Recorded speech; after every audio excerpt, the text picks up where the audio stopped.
FERPA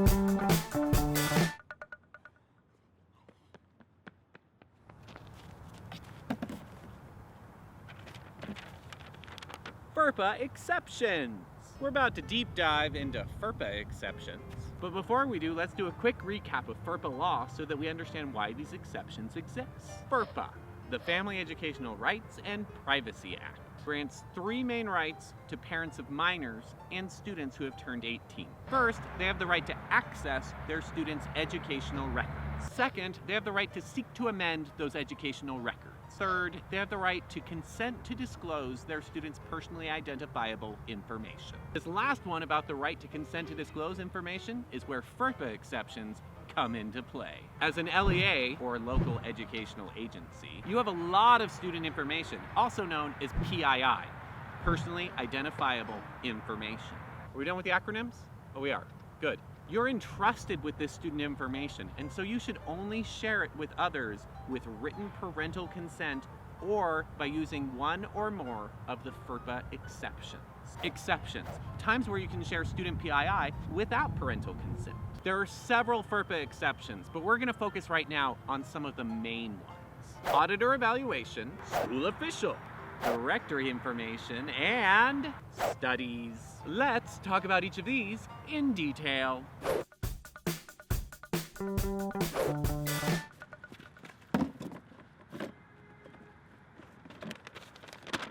Audit or evaluation.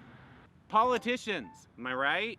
First, they mandate that you follow a certain program, and then they ask for data to verify the effectiveness of said program? It's almost like they think they're the government or something. This exception refers specifically to the audit or evaluation of a federal or state-supported education program, or to enforce or comply with federal legal requirements related to that program, whether they give you money or not. Then they may have to give some access to student PII if the mandate requires it for the purpose of audit or evaluation. But let me let you in on a little secret. The state or federal government doesn't have to initiate the audit or evaluation. You can do it yourself, so long as it's of a state or federal program. But just a reminder, it's only for the state you live in and for the federal government that you're accountable to. If China calls you up on the phone, you don't have to give them anything. I'll never make that mistake again. Similar to other exceptions with FERPA, there are some requirements for sharing the data correctly. First, the entity receiving the data has to be either a state or local educational authority or the authorized representative of such an authority. Second, a written agreement has to be in place that ensures that the data are only used for the authorized purpose. That means there has to be protections against unauthorized redisclosure. And the receiving entity also has to destroy the data once it is no longer needed for the audit or evaluation. Here's an example for you. Say you're receiving funds from the federal government for running Title I programs. In this case, you may enter into a written agreement with an authorized representative to share the PII with them for the purpose of an audit or evaluation without written parental consent. So remember, if there's no federal or state requirement, then you wouldn't use this exception. Oh, that's so good.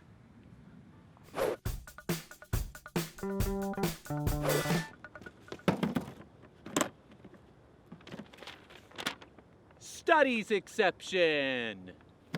Has this ever happened to you? Hello, who is this? Oh, hi, Bob, the researcher. How's the family? Are you publishing or perishing, Bob? What's that? You're interested in some educational data about that product our students are using? Oh yes, Bob, we would love to give you so much student personally identifiable information.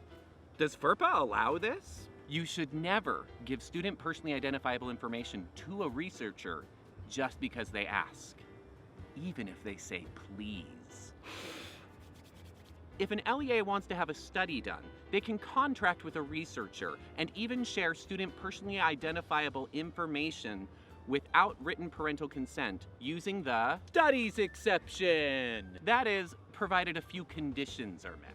The study must be done for or on the educational entity's behalf and for an educational purpose. FERPA specifically mentions, how did you do that? That was magic. FERPA specifically mentions 3 purposes. 1. To develop, validate, or administer predictive tests. 2. To administer student aid programs. 3.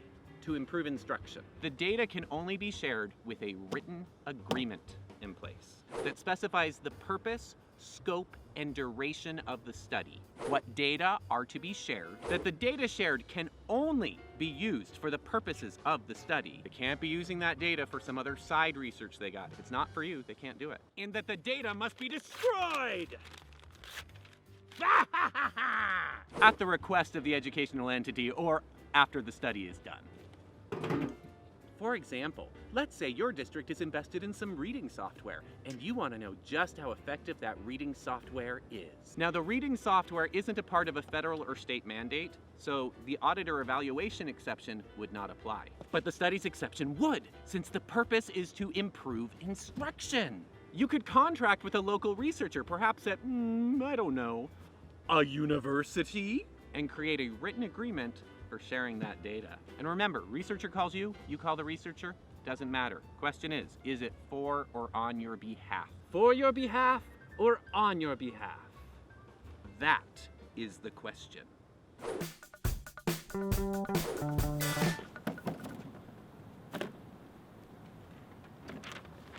Directory information. You know, sometimes I like to break out the old yearbook and reminisce about the good old days. That guy still owes me money. Oh no. Oh no. Student pictures, student names, participation in officially recognized sports and activities. This is all PII! But yearbooks like this are actually okay, thanks to the FERPA Directory Information Exception. Directory information is information about a student that generally wouldn't be considered harmful or an invasion of privacy if disclosed. Examples might include a student's name, gender, birth date, picture, or many others. You know, there are many situations where a school might want to make this information public, such as a playbill for the school play, the names, height, and weight of an athlete in a sporting event, a list of student names for Valentine's Day, or photos in a school yearbook. You get the idea. Directory information has no requirement for the school to control the information once it's been shared. Once it's out there, it's out there. It's important to remember that directory information, it's going to be different from one LEA to another LEA. It's even going to be different from one school to another school within the same LEA. And that's because each LEA and school gets to decide what they have designated as directory information. Now that you know what it is, here are the rules. Rule number 1, don't feed your directory information after midnight. Wait, what's that? That's the plot of Gremlins? What about the water stuff? Okay, that's also Gremlins. Okay, my mistake. Rule number 1, educational entities must provide parents with an annual notification of what types of data they have designated as directory information. Note that FERPA allows you to go beyond this and have a limited directory information policy, where you would indicate specifically who you'll be sharing the data with and for what purposes. Either way, parents must be given the option to opt out of directory information being shared. And the annual notice needs to include the time frame that parents have to opt out. But that means that if a parent has opted their student out of directory information, then they shouldn't appear in any publications that use directory information, like a yearbook. Sorry, Sally, you'll just be known as no photo available till the end of time. This will require that LEAs and schools have some sort of way of tracking opt-outs to ensure that student data are being shared correctly. Because of these opt-outs, there are many situations where you may be sharing essentially directory information, but you may not want to use that exception. For example, an online educational app might only require a student's name to create an account. Harmless, right? But if the parents have opted out, then the student wouldn't be able to use that app in class. That's why for educational apps, you'll most likely want to use the school official exception and not directory information. So to summarize, annual notification, allow the parents the option to opt out. But you don't have to take my word for it. Just take a look. It's in a book. A reading rainbow.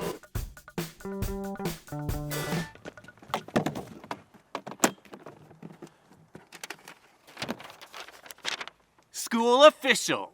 School and district leaders sometimes get concerned about who in the school community is allowed to know what. For example, they'll ask if a student's teacher is allowed to know student health information, Or how are they supposed to handle classroom volunteers? Does it make a difference if the volunteer is a student?